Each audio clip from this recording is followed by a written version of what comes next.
Hello my dear students, আমি Prasun Biswas PB English 10 YouTube channel এবং Facebook পেজে স্বাগত জানাই। আজকে আমি তোমাদেরকে ক্লাস 10-এর English text lesson 5 our runaway kite বঙ্গানুবাদ ও ব্যাখ্যা করে বোঝানোর চেষ্টা করব। কি তোমরা ক্লাসে রেডি তো? চলো সরাসরি ক্লাসে যাওয়া যাক। Our runaway kite, written by Lucy Maud Montgomery. Lucy Maud মন্টগোমেরির লেখা এখনকার পাঠ ক্লাস 10 আওয়ার রানওয়ে কাইট, আমাদের ভোকাট্টা ঘুড়ি। The author and the text.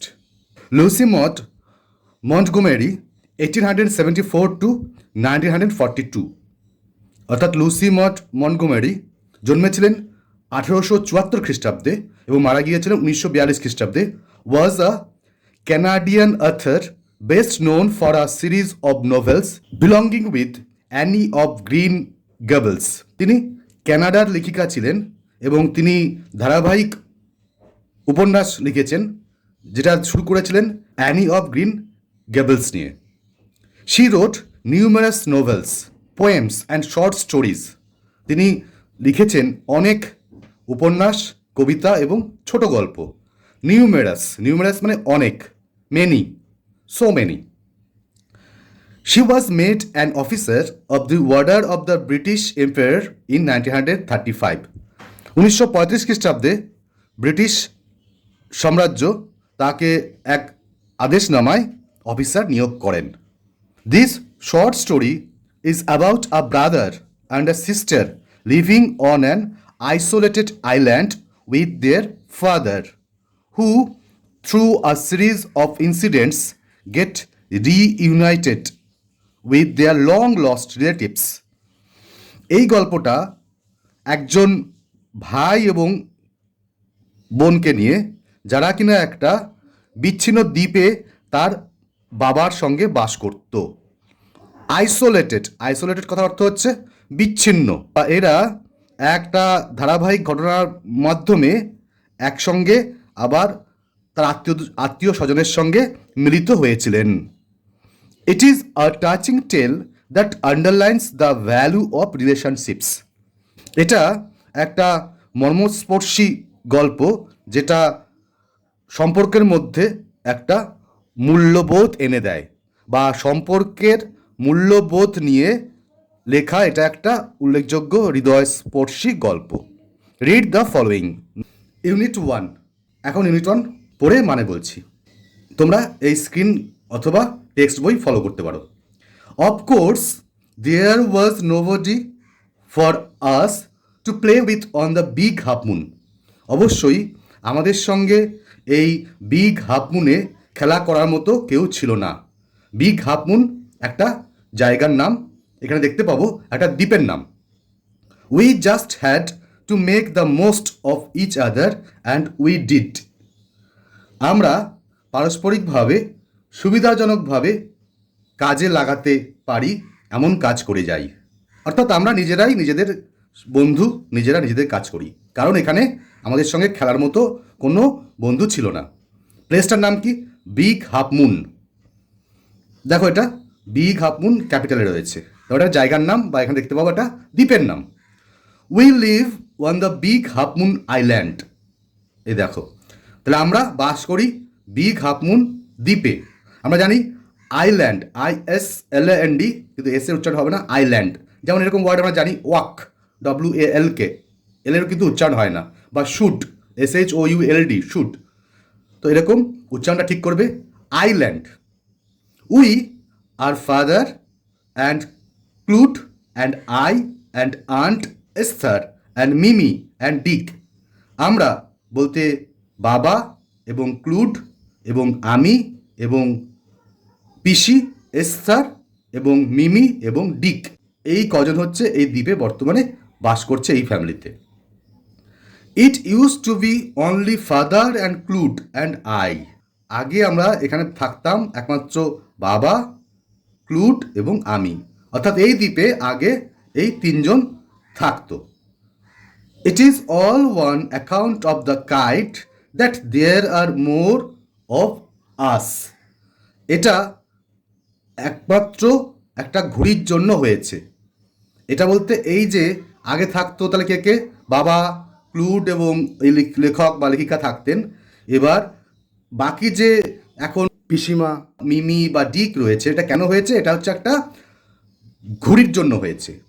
This is what I want to tell you about. এই বিষয়টাই আমি তোমাদেরকে জানাতে চাই।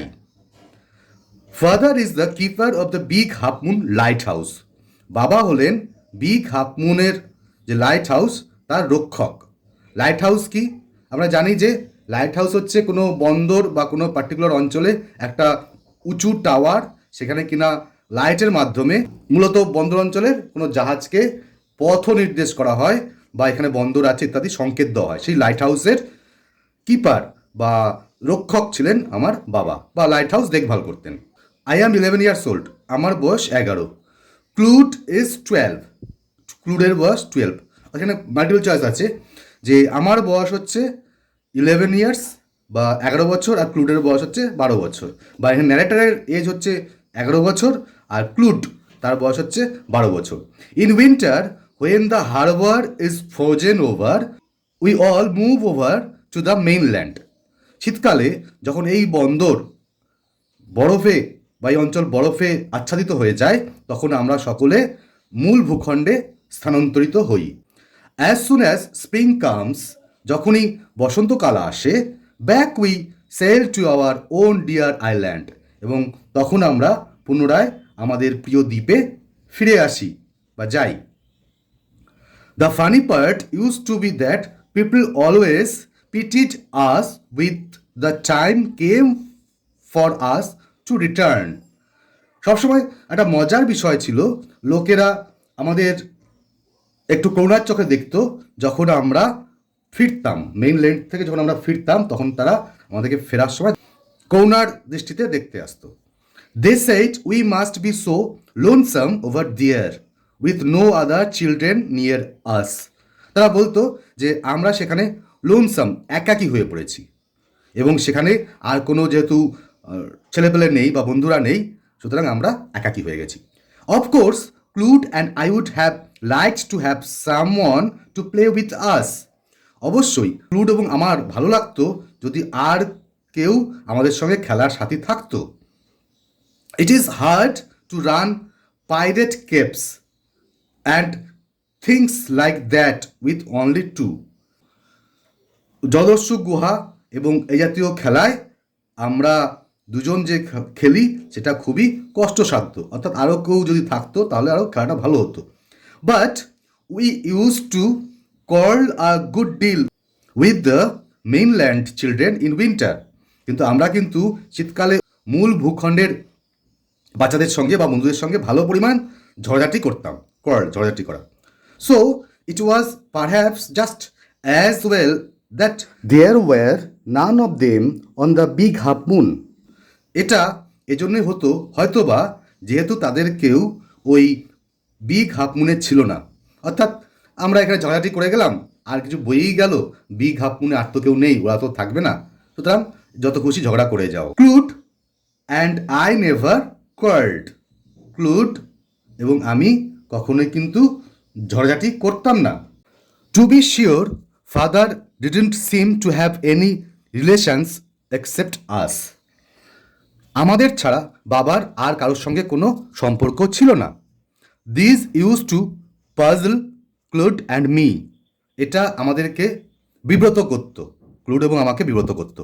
Everybody on the mainland had relations. মূল ভূখণ্ডে সকলেরই আত্মীয় ছিল। Why hadn't we? কেন আমাদের ছিল না? Was it because we lived on an island? এটা কি এই জন্যই যে আমরা দ্বীপে বাস করি তাই? We thought it would be so jolly to have an uncle and aunt and some cousins.